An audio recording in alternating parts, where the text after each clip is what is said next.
എല്ലാവർക്കും സലു കിച്ചനിലേക്ക് സ്വാഗതം. ഞാൻ സമീറ.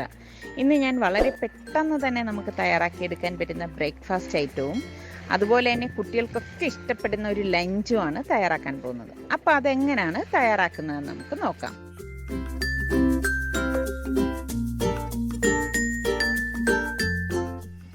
ഇന്നത്തെ നമ്മളുടെ 6 മണിക്കുള്ള പ്രഭാതമാണ് ഈ കാണുന്നത്. ഈ ഒരു ദോശ ഉണ്ടാക്കാൻ വേണ്ടിയിട്ട് ഞാനിവിടെ 2 കപ്പ് റവ എടുത്തിട്ടുണ്ട്. ഇത് മിക്സിയുടെ ജാറിലേക്ക് നമുക്ക് ഇട്ട് കൊടുക്കാം. ഞാനിവിടെ 250 ml കപ്പിലാണ് എടുത്തിരിക്കുന്നത്. അതുപോലെ തന്നെ ഞാനിവിടെ 1 കപ്പ് ചിരകിയെടുത്ത തേങ്ങ എടുത്തിട്ടുണ്ട്. ഈ തേങ്ങ ഇട്ട് കൊടുക്കാം. ഇതോടൊപ്പം തന്നെ 1/2 കപ്പ് നല്ല കട്ടിയുള്ള തൈര്. ഇനി ഞാനിവിടെ 4 ചുവന്നുള്ളി എടുത്തിട്ടുണ്ട്. ഈ ചുവന്നുള്ളി ചെറുതായിട്ടൊന്ന് അരിഞ്ഞിട്ട് കൊടുക്കാം. നമ്മൾ ഇൻസ്റ്റൻ്റായിട്ട് ഉണ്ടാക്കി എടുക്കുന്നത് കൊണ്ടാണ് ഇതിപ്പം നമ്മൾ തൈര് ചേർത്ത് അടിച്ചെടുക്കുന്നത് കേട്ടോ. ഇതുപോലെ ചുവന്നുള്ളി അരിഞ്ഞിടാം. പിന്നെ ഇതിലേക്ക് ഞാനിവിടെ 1 ടേബിൾ സ്പൂൺ പെരിഞ്ജീരകം എടുത്തിട്ടുണ്ട്. ഈ പെരിഞ്ജീരകം ഇട്ട് കൊടുക്കാം. ഇനി ഇതിലേക്ക് 1/4 ടീസ്പൂൺ സോഡാപ്പൊടിയും പാകത്തിനുള്ള ഉപ്പും കൂടി ഇട്ട് കൊടുക്കാം. സോഡാപ്പൊടി ഇത്രയും മതിയാവും കേട്ടോ, കൂടിപ്പോണ്ട. ഉപ്പ് പാകത്തിന് മാത്രമേ ചേർത്ത് കൊടുക്കാവൂ. ഇനി ഇതിലേക്ക് ഞാനിവിടെ 1 കപ്പ് വെള്ളം ഒഴിച്ച് ആദ്യം ഒന്ന് അടിച്ചെടുക്കും. അടിച്ചെടുത്ത ശേഷം മാത്രം വെള്ളം ചേർത്ത് മിക്സ് ചെയ്യത്തുള്ളൂ കേട്ടോ. റവ ആയതുകൊണ്ട് തന്നെ ഇത് അബ്സോർവ് ചെയ്യും. ആദ്യം ഞാൻ പൾസ് ചെയ്ത് അടിച്ച ശേഷമേ നന്നായിട്ട് അടിച്ചെടുക്കത്തുള്ളൂ.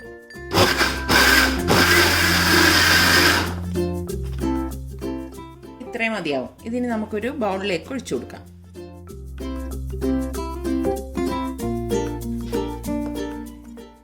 ഈ മാവ് കുറച്ച് കട്ടിക്കാണ് ഇരിക്കുന്നത്. നമുക്ക് പാകത്തിന് വെള്ളം ഒഴിച്ചിട്ട് ഒന്ന് ലൂസാക്കിയാൽ മതി. ഞാൻ മിക്സിയുടെ ജാറിലേക്ക് തന്നെ ഏകദേശം ഒരു 1/4 കപ്പ് വെള്ളം എടുത്തിട്ടുണ്ട്. അത് ഒഴിച്ചൊന്ന് ലൂസാക്കാം. റവ ആയതുകൊണ്ട് തന്നെ ഇരിക്കുമ്പോൾ ഈ വെള്ളം ഒന്ന് അബ്സോർവ് ചെയ്തോളും കേട്ടോ. കണ്ടോ, നമ്മളുടെ ദോശ ബാറ്റർ ഇവിടെ റെഡി ആയിട്ടുണ്ട്. അപ്പോൾ നമുക്കിനി ഇത് റെസ്റ്റ് ചെയ്യാനായിട്ട് 10 മിനിറ്റ് അടച്ച് മാറ്റി വെക്കാം. ഈ സമയം കൊണ്ട് നമുക്ക് ഇതിലേക്ക് വേണ്ട ചമ്മന്തി തയ്യാറാക്കിയെടുക്കാം.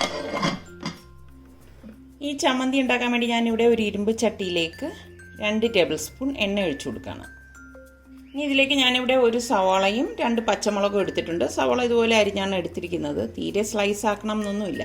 ഇത് ഇത്രയും ഇതിലേക്ക് ഇട്ടിട്ട് വഴറ്റി കൊടുക്കാം. ഞാനിവിടെ തീ കൂട്ടി വെച്ചിട്ടാണ് വഴറ്റുന്നത് കേട്ടോ, കരിഞ്ഞു പോകരുത്. ഇതുപോലെ വഴണ്ടി വരുമ്പോൾ ഞാൻ ഇതുപോലെ ഒരു ചെറിയ പീസ് ഇഞ്ചി എടുത്തിട്ടുണ്ട്. അത് ഒന്ന് ചതച്ചിട്ട് അതും കൂടി ഇതിലേക്ക് ഇട്ടിട്ട് ഇളക്കി കൊടുക്കാം. ഞാനിതിലേക്ക് 1.5 table spoon Kashmiri chilli powder ഇട്ട് കൊടുക്കുകയാണ്. പിന്നെ ഞാനിവിടെ പൊട്ടുകടല എടുത്തിട്ടുണ്ട്. ഇത് ഞാനൊരു 1/4 കപ്പ് ഇട്ട് കൊടുക്കും.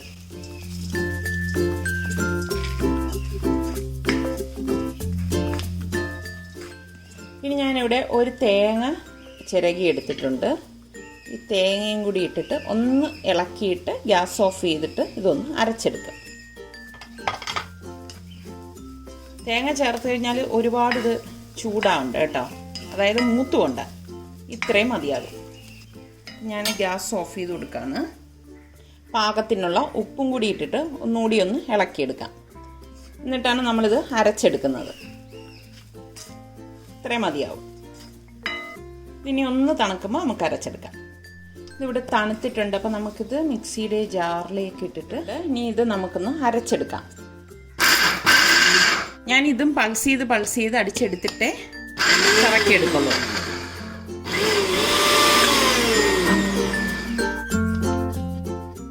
ഈ ചമ്മന്തി വെള്ളം ചേർത്തിട്ടല്ല അരച്ചെടുക്കുന്നത് കേട്ടോ, അത് പ്രത്യേകം ശ്രദ്ധിച്ചേക്കണം.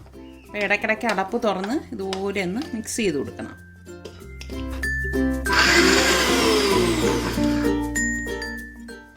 ഇത്രയും മതിയാകും. ഇതിന് നമുക്കൊരു ബൗളിലേക്ക് മാറ്റാം. അപ്പം നമ്മൾ കലക്കി വെച്ചിട്ട് 10 മിനിറ്റ് കഴിഞ്ഞിട്ടുണ്ട്. നന്നായിട്ടൊന്ന് ഇളക്കി കൊടുക്കാം. നിങ്ങൾക്ക് വെള്ളം വേണമെന്ന് തോന്നിയാൽ കുറച്ച് വെള്ളം കൂടി ചേർത്ത് കൊടുക്കാം കേട്ടോ. ഞാനിപ്പോൾ ഇതിൽ വെള്ളമൊന്നും ചേർക്കുന്നില്ല. ഇതാണ് ഞാൻ ഉണ്ടാക്കുന്ന ഈ ഒരു ദോശയുടെ കൺസിസ്റ്റൻസി എന്ന് പറയുന്നത്. ഞാനിവിടെ ഒരു പാൻ അടുപ്പത്തേക്ക് വെച്ച് ചൂടാക്കിയിട്ടുണ്ട്. ഇതിലേക്ക് കുറച്ച് ഓയിൽ ഇതുപോലെ ഒന്ന് ബ്രഷ് ചെയ്ത് കൊടുക്കുകയും തേച്ച് കൊടുക്കുകയും ചെയ്യാം. നമ്മൾ ഈ കലക്കി വെച്ചിരിക്കുന്ന മാവ് നന്നായിട്ടൊന്ന് മിക്സ് ചെയ്യണം കേട്ടോ. സാധാരണ ദോശ ഉണ്ടാക്കുന്ന പോലെ തന്നെ മിക്സ് ചെയ്തിട്ട് ഓരോ സ്പൂൺ കോരി ഒഴിച്ചു കൊടുക്കാം. ഒരു കട്ടിയായിട്ടുള്ള ദോശയായിട്ടാണ് നമ്മൾ ഉണ്ടാക്കുന്നത്. ഇതുപോലെ, അതായത് നമ്മൾ ഈ ഹോട്ടലിൽ നിന്നൊക്കെ കിട്ടുന്ന തട്ട ദോശയില്ലേ, അതുപോലെയാണ് നമ്മൾ തയ്യാറാക്കിയത്. ഇനി ഇതിന് മീതെ കുറച്ച് നല്ലെണ്ണ ഒന്ന് ഒഴിച്ചു കൊടുക്കും. ഇത്രയും നല്ലെണ്ണ മതിയാവും. ഒരു സൈഡ് റെഡിയാകുമ്പോൾ നമുക്ക് മറിച്ചിട്ട് കൊടുക്കാം. ഉണ്ടോ, നമ്മളുടെ റവ ദോശ ഇവിടെ റെഡി ആയിട്ടുണ്ട്. ഇത് നമുക്ക് പ്ലേറ്റിലേക്ക് മാറ്റാം.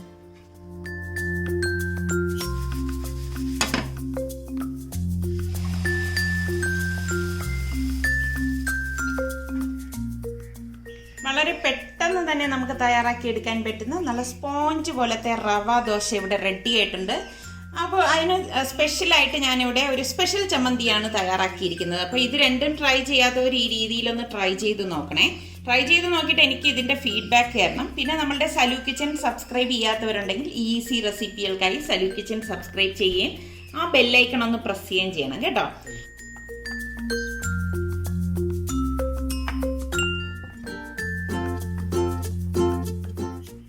കഴിച്ചിട്ട് എങ്ങനെയുണ്ടെന്ന് പറയണം. എന്തൊക്കെയാണ് സമി പറയി കഴിച്ചിട്ട്?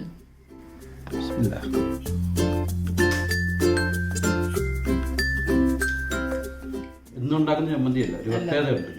എന്താണ് ആ പ്രത്യേകത? നമ്മുടെ വ്യൂവേഴ്സിന് അറിയാം. വീഡിയോ വരുമ്പോ കണ്ടാൽ മതി ആ പ്രത്യേകത എന്താന്നുള്ളത്. പറയില്ല എന്തൊക്കെയുണ്ട്? തേങ്ങ ഉണ്ടെന്ന് അറിയാം. തേങ്ങയുണ്ട്. ചമ്മന്തിയാണെന്ന് അറിയാലോ തേങ്ങ ഉണ്ടാവുന്നു. ജീരകം ഉണ്ടെന്ന് അറിയാം. പെരുംജീരകം, പിന്നെ മഞ്ഞപ്പൊടി, മഞ്ഞളില്ല. കൊള്ളാം സമി. ഇത് ലൂസായിട്ട് ഉണ്ടാക്കാൻ പറ്റുമോ? ലൂസാക്കി ഉണ്ടാക്കി അത്ര ടേസ്റ്റ് ഉണ്ടാവില്ല കേട്ടോ. ഇതുപോലെ ഡ്രൈ ആയിട്ട് വേണം ഉണ്ടാക്കാൻ. കടുവൊക്കെ ഇട്ട് താളിച്ചെങ്കിൽ താളിക്കണമെങ്കിൽ താളിക്കാം. ഞാനിപ്പോ ഇന്ന് താളിച്ചിട്ടൊന്നുമില്ല, കാരണം നിസാർക്കൊക്കെ സൈറ്റിൽ പോകേണ്ടതുകൊണ്ട് എനിക്ക് ആദ്യം കിട്ടിയ ഉണ്ടാക്കി കൊടുത്തതാണ് കേട്ടോ. എനിക്ക് പോകാൻ വേണ്ടിയുള്ള തയ്യാറെടുപ്പ്. ഇതാണ് നമ്മുടെ ചമ്മന്തി. ഈ ഒരു പുലാവ് ഉണ്ടാക്കാൻ വേണ്ടിയിട്ട് ഞാനിവിടെ ബസ്മതി റൈസാണ് എടുത്തിരിക്കുന്നത്. 2 കപ്പ് ബസ്മതി റൈസ് നന്നായിട്ട് കഴുകിയിട്ട് കുറച്ച് വെള്ളം ഒഴിച്ച് ഒരു 10 മിനിറ്റ് മാറ്റി വെക്കും.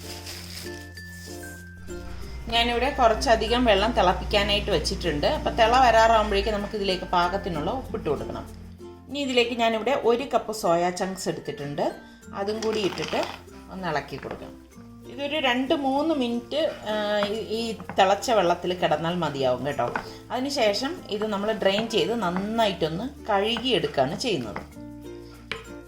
ഇതിലുള്ള സ്മെല്ലൊക്കെ മാറിക്കിട്ടാനാണ് നമ്മൾ ഇതുപോലെ തിളച്ച വെള്ളത്തിൽ ഒരു 2-3 മിനിറ്റ് ഇട്ടൊന്ന് തിളപ്പിച്ചെടുക്കുന്നത്. അപ്പോൾ ഇതൊരു 3 മിനിറ്റ് ആയിട്ടുണ്ട്. ഞാൻ ഇനി ഇത് ഡ്രെയിൻ ചെയ്തെടുക്കുകയാണ്.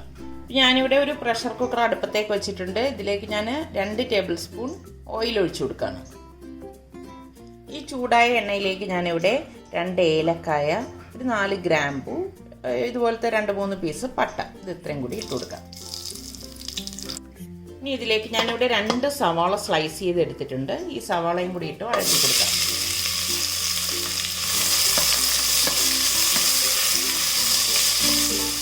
ഇതിലേക്ക് ഞാനിവിടെ ഇഞ്ചി, വെളുത്തുള്ളി, പച്ചമുളക് ഇത് ഇത്രയും കൂടി ചതച്ചതാണ്, ഒരുമിച്ചിട്ട് ചതച്ചെടുത്തതാണ്. അത് ഞാൻ 1 ടേബിൾ സ്പൂണ് ചേർത്ത് കൊടുക്കാം. ഇത്രയും മതിയാവും. ഇതുപോലെ ഒന്ന് ഇളക്കി കൊടുത്ത ശേഷം ഇതിപ്പോൾ വഴണ്ട് വന്നിട്ടുണ്ട്. ഒരുപാട് വഴണ്ടണം എന്നൊന്നുമില്ല കേട്ടോ. നമുക്കിതിലേക്ക് പൊടികൾ ഇട്ട് കൊടുക്കാം. 1 ടീസ്പൂൺ മഞ്ഞൾപ്പൊടി, 1.5 ടീസ്പൂൺ കുരുമുളക് പൊടി, 2 ടീസ്പൂൺ മല്ലിപ്പൊടി, 1 ടീസ്പൂൺ ഗരം മസാലപ്പൊടി, പാകത്തിനുള്ള ഉപ്പ്, റൈസിനും കൂടി ചേർത്തുള്ള ഉപ്പ് നമ്മൾ ഇതിലേക്ക് ഇട്ട് കൊടുക്കും. ഇതെല്ലാം കൂട്ടിയിട്ട് നന്നായിട്ടൊന്ന് ഇളക്കി കൊടുക്കാം. നമ്മളിതിലേക്ക് മുളക് പൊടി ചേർക്കത്തില്ല കേട്ടോ. ഇനി ഞാനിതിലേക്ക് വേവിച്ച് ഡ്രെയിൻ ചെയ്ത് നന്നായിട്ട് കഴുകി വീണ്ടും ഡ്രെയിൻ ചെയ്തെടുത്ത് വെച്ചിരിക്കുന്ന സോയ ചങ്ക്സ് ഇട്ട് കൊടുക്കാം. എല്ലാം കൂട്ടിയിട്ട് നന്നായിട്ടൊന്ന് യോജിപ്പിച്ചെടുക്കാം. ഇതിലേക്ക് ഞാൻ നല്ല കട്ടിയുള്ള 1 ടേബിൾ സ്പൂൺ തൈര് ചേർത്ത് കൊടുക്കുകയാണ്. നമ്മളിതിലേക്ക് ടൊമാറ്റോ ചേർക്കത്തില്ല കേട്ടോ. നമുക്ക് നന്നായിട്ട് എല്ലാം കൂട്ടിയിട്ട് യോജിപ്പിക്കാം. ഇനി ഇതിലേക്ക് നമ്മൾ ഈ കഴുകി ഡ്രെയിൻ ചെയ്ത് വെച്ചിരിക്കുന്ന ബസ്മതി റൈസ് ഇട്ടിട്ട് ഒന്നുകൂടി ഒന്ന് മിക്സ് ചെയ്ത് കൊടുക്കാം. നമ്മളിതിലേക്ക് ഈ ഒരു കപ്പിലല്ലേ 2 കപ്പ് റൈസ് എടുത്തത്. അപ്പം ഞാനിവിടെ 4 കപ്പ് തിളച്ച വെള്ളം ഒഴിച്ചു കൊടുക്കുകയാണ്.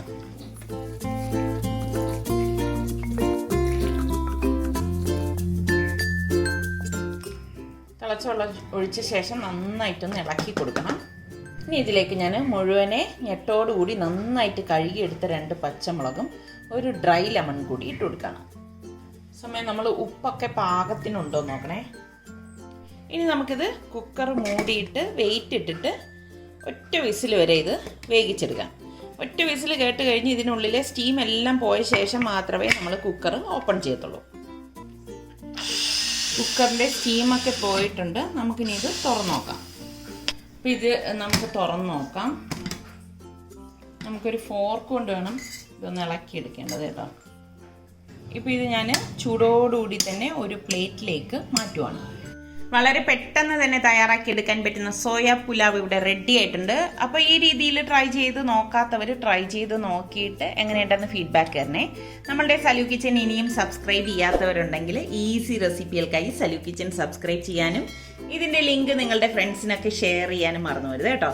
അടുത്തിനി നമുക്ക് നല്ല റെസിപ്പിയുമായി വരുന്നത് വരെ എല്ലാവർക്കും ബൈ.